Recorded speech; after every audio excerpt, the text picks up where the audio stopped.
operanın dünya səhnəsinə çıxartmaq üçün bizə nə mane olur? Bizim balet birinci dəfə tarixdə qastrol səfərinə getdi. Səhnədə 65 yaşında Məcnun, 53 yaşında Leyla olmaq olarmı? Bu opera teatrıdır və biz burada səsdən danışırıq. Onlar bizə rəy verdilər, biz teatrı bağladıq.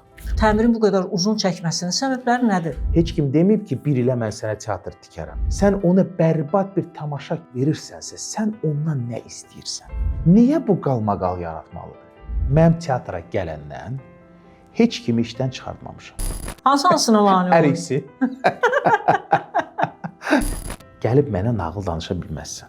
Yusif Eyvazov nə əcəb Azərbaycandan getmək fikrinə düşməyib? Çox maraqlı sualdır. Evim yəqin bir gün bəlkə də təzədən sevdiyim bir adamın ürəyi olacaq.